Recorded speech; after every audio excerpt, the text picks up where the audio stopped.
Hey, you guys, welcome back to the Flickers of Fear show. So, as it's getting closer and closer to Christmas, I decided, as I said, the whole month of December, we're doing kind of like winter themed horror movies. But I decided on this show that I would actually, since we're getting closer to Christmas, that I would do something that's actually kind of more I don't want to say it's a straightforward Christmas movie. It is actually set on Christmas, and there is like a Christmassy vibe to it in the sense of it taking place on Christmas and that being kind of a component of the story.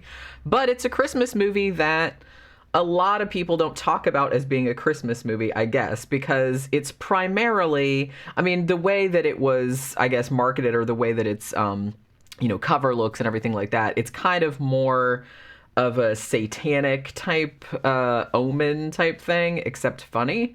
This is The Day of the Beast from 1995, also known as La Dia de la Bestia, if, I'm sure I'm pronouncing that wrong. So this movie, I had been hearing so much about this one. I feel like this is one, it's a Spanish film, and this is one that kind of maybe goes under a lot of people's radar, even though the guy who made it, Alex de la Iglesia, is a very, very well-known filmmaker in Spain. And honestly, this movie here, it was actually a very important movie in Spanish horror cinema, and actually ended up winning like 6 Goya Awards in 1996, and sort of reinvigorated Spain's horror, output, because prior to this, there hadn't really been much of anything, since back in the days of the 70s and stuff. So easily one of the most important Spanish films of the 1990s, and I do kind of feel like it's not, even among horror fans, I don't know. I kind of feel like it does have a cult following, but maybe not as big as it deserves. The nice thing now, though, because I kind of feel like this movie was really hard to get hold of for a very long time, but now it seems like it's very, very easy to see. I watched on Shudder. Shudder has it. Tubi has it for free. I believe you can watch it for free if you have Amazon Prime.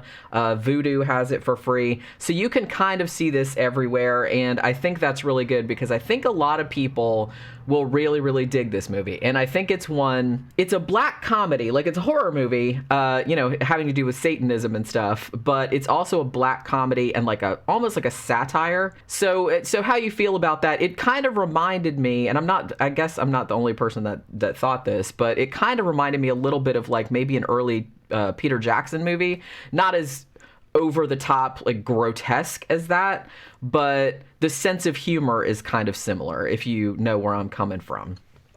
So this was actually Alex de la Iglesia's second feature film, his first being the sort of underground cult classic Acción Mutante, which I never saw it, but I remember it coming out, because I remember there being like a certain subset of really, really cool like film people that had the t-shirt, you know what I mean? So I remember that, like, or stickers and stuff. So, but I never did see the movie, but this was his second film. And honestly, like, he went on much later. I think most recently he did like a HBO Max series called 30 Coins, which again I haven't seen. But so he's kind of like a big deal, you know what I mean? And he was also a producer. I hadn't seen like most of his other movies, but he was a producer on this movie called Elementary, which I saw not too long ago. That was a decent flick. And so definitely, but after seeing this, this has been on my list for like a really long time, because everybody, and honestly on Shudder, it has 5 skulls. Everybody's just like, oh my God, this is awesome. How did I not see this movie before? And I would have to agree, this movie is a ton of fun. As I said, it's a black comedy first, but it is quite violent, and it is very irreverent, specifically if you're, I mean, obviously it didn't bother me any, but Spain being kind of like a more leaning toward like being a Catholic country, so it's probably was a lot more irreverent to them like back then, but I think the humor still translates, but like I said, if you're super religious, you'll probably be offended, but I don't imagine that super religious people would be watching this, so it's just that kind of whole situation. So basically what you have here, the setup of this, is there's a Basque priest, Father Angel, or Angel, I guess you would call it, or they actually just call him a cura for short. And he is, a priest and a theology professor. And kind of his life's work, apparently, has been deciphering this code or something in St. John's, the Book of Revelation. So he's been working on that for a really long time. At the very beginning of the movie, he runs into this church and says to a fellow priest, hey, I figured out this code that I've been trying to figure out for all this time. And I figured out that it's actually a date, and it's when the Antichrist is going to be born. Now, it so happens that the Antichrist is going to be born somewhere in Madrid on Christmas, like dawn of Christmas Day, 1995. So what the priest decides to do is that his kind of, I guess it's kind of like a harebrained scheme. This is a bonkers ass movie, but it's super, super enjoyable. I had a fucking blast with this one, and I just like laughed out loud so many times. It's almost, like I said, it's almost Peter Jackson-y, Sam Raimi kind of. It's not as wacky as that, but it does like have an element of slapstick and an element of like black humor to it. So if you like those filmmakers, then you'd probably really dig this. So I guarantee like you should probably check it out. Also, I think one of the best things about it too is like the characters, like the interaction between the characters, really, really well done. The acting in this is so great. Actually, the guy that plays the priest I think he was in some Guillermo del Toro movies, now that I'm thinking about it. I think he was the doctor in Pan's Labyrinth, and he was in some other stuff too. But some of these, if you know anything about kind of international cinema or anything, like a lot of these actors will be familiar to you, and I'll talk about that in a little bit too, like one of the other characters. So yeah, so he's figured out the Antichrist is going to be born. So he is basically like, what I'm going to have to do is I'm going to have to figure out, because he knows the date of the Antichrist being born, but he doesn't know exactly where. He knows it's going to be somewhere in Madrid, but, obviously Madrid is a big city. So he decides that, well, I'm going to have to get in good with Satan so I can figure out where the Antichrist is going to be born so I can kill the Antichrist, the baby, and then thus prevent the end of the world. So as soon as he tells the fellow priest that he's going to do this, and the fellow priest is like, oh my God, we totally have to do it, this giant cross like falls and like squishes the other priest. So he's just kind of like, okay. So the first part of the movie, this is almost kind of like, it's sort of like in 3 parts, but I don't know if I necessarily want to say that, like, yeah, because it's not super overt.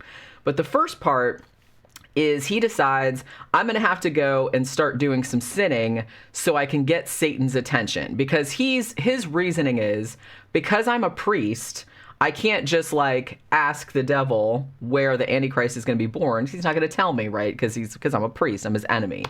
So he decides what he's going to have to do is he's essentially just going to have to sacrifice himself, sacrifice his faith, sell his soul to the devil so that the devil will buy that he is on his side now, and then he can somehow get the information of where the Antichrist is going to be born. He can like turn on him. So that's what he's going to do. So the first part of the movie is actually just him trying to be as evil as possible. And it cracks me up. So the first part of this like cracked me up so much, like seeing this little bitty priest, in his long frock or whatever and his little hat, and he's just going through the streets of Madrid, which are portrayed as like these ridiculously violent, because there's a through line that goes through the whole story and ends up kind of coming full circle at the end of the movie, is that there's all these kind of this gang that's been going through Madrid, and they will essentially they find like a homeless person or something, and they like beat them to death or set them on fire alive, and then clean up Madrid. They spray paint it over their body.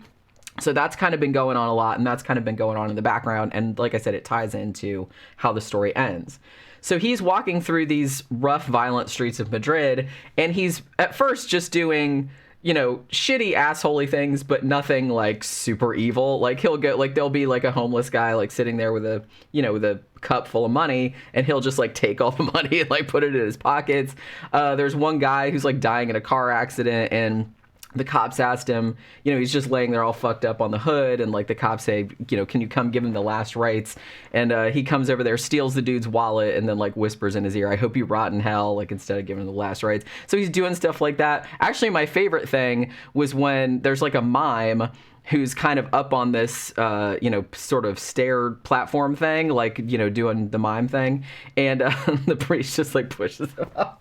And he falls down this staircase, presumably dies. Because it looked like a subway kind of thing, so it was like a long staircase. So it's like that made me laugh really hard. So he just goes around. He goes around doing shit like that, So that doesn't really seem to be getting the attention of Satan. So he decides the next thing he does is he goes to this record store which specializes in like death metal, and this is where he meets Jose. Jose is my favorite character in this. All the characters in this are so good. Like the three guys that kind of team up to try and stop the Antichrist are just like, I love every one of them. And it's just like the interplay between the three of them is just so funny and like so hilarious. But Jose's character is so funny. He's kind of like this big, heavy dude. This actor, he was also in some Guillermo del Toro. I think he was also in Hellboy. So he's been in like some big movies. I think he was in Pacific Rim. So he was in some big movies like later on. So he's kind of like this big dude with a beard, and he's got like all these facial piercings and all his death metal like denim jacket and everything like that. So he owns this, this shop, and the priest goes in there with this list of like all these death metal bands, and he's like wanting all this stuff, and he's like, hey, can you play this? Now play it backwards and see if you know what I mean. Now Jose, the record store owner, kind of takes a shine to the priest because he's just like, man, I like your taste, you're pretty cool. And he tries to turn him on to like this local band called Satanica, who are playing at this place called Hell, like later on. So there's that kind of whole thing.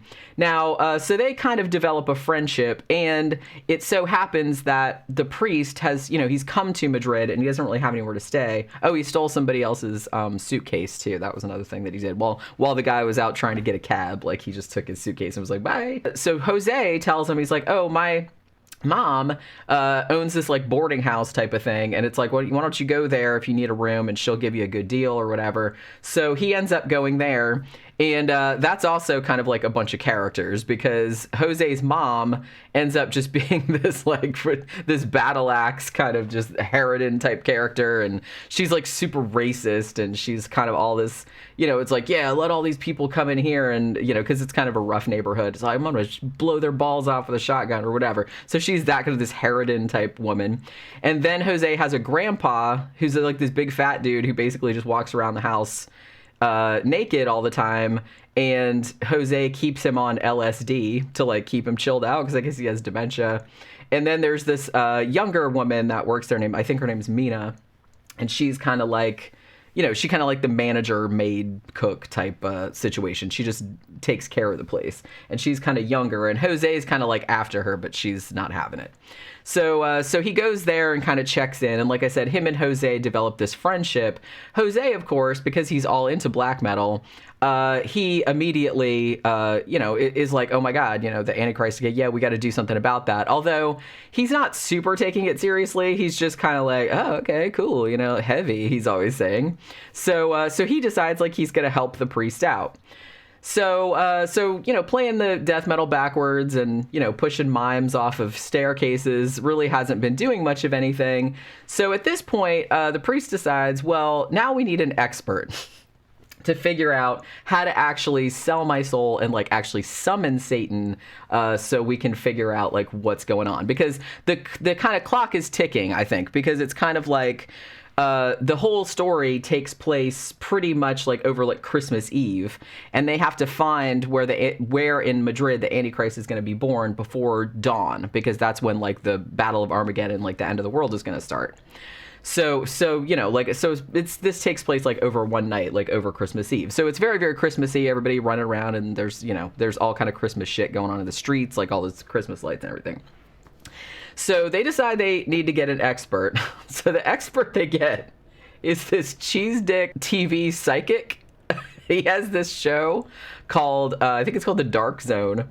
And his name is Professor Kavan, and he's just this really, really cheesy, like he has like the black mustache and like the black clothes, and he has like this ridiculous necklace like with this hand on it with all these symbols, and it's just hilarious. The dude is like hilarious, and he's obviously a charlatan, but he does this show where it's like, it's like, look at, I did this exorcism and all this other stuff. It's obviously fake. And he even admits, like, later on that he's full of shit. But he's written this book about summoning demons, and the hilarious thing is, like, it comes in this kit that has the book, and then it has, like, the necklace that he wears. Like, it has one like that, except, like, a cheap version. And it has, like, all these other little magical kind of things. It almost looks like toys or whatever.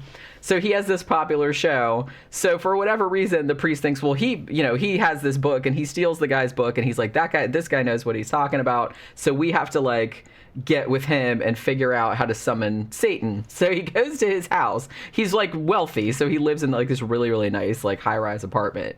And so he goes to his house, and he doesn't want to cooperate because he's like, look, I'm just doing stupid shit for the rubes. None of this shit is real. It's like, none of it's gonna work. So basically they have to, they essentially end up, like, tying him up and pretty much torturing him, like, just whacking the shit out of him until he agrees to tell them how to do this magical ritual, like, to summon Satan. So that's like another kind of farcical kind of situation that they get into because they don't have all the stuff. It's like, consecrated hosts. They just have, like, some fucking Wonder Bread or something. And, like, the priest is, like, putting the thing of, like, the blessing over it. It's like they needed, like, some kind of, like, psychotropic mushrooms or something. He's like, well, I have some tabs of LSD. Will that work? And so they put that all in there. And then it's like, oh, they need the blood of a virgin. So then the priest has to go find, try to get blood from the girl that works at the boarding house. And it's just like this wacky, crazy situation of them trying to gather all the things together. Now, at this point, they get in this circle, like, all three of them. I think it's supposed to be, because there's three of them, it's supposed to be kind of like a three wise men type situation, because the priest explains that, well, the Antichrist is going to be born because it's supposed to be like the opposite of Jesus being born. So, there's going to be three wise men or three stupid men in this situation, which I guess is what they were going for, even though I don't think they say that out loud, but that was kind of like the implication. So it's going to be, like, exactly the same, but inverted. So that's kind of where they're coming from with that. So they do the whole ritual, and nothing really happens at first, but then it seems like it worked. In the sense that they're all standing there, and at first you don't think it worked because nothing happens, and then they see kind of this bug crawling across, and they're like, oh, look, the bug couldn't come into the circle, so that must mean something. But you're still, like, plausible deniability. But then, like, a black goat comes into the apartment, like, with these big fucking things, and, like, stands up and everything. However, it should be noted that when they did the ritual, they took a fuck ton of acid. I mean, that was like I said, it was the blood of the virgin and the host and all this other stuff. And they didn't have any psychotropic mushrooms, so they just put, like, fucking tabs and tabs of acid in there. So all three of them are tripping balls. So there's a possibility that everything that happens in the third act of the movie is them imagining seeing the devil, like, all the shit that they do. So basically what ends up happening is, like, the three of them, they're struggling to find, so the devil does actually come there, or at least they perceive that, like, in the form of the goat.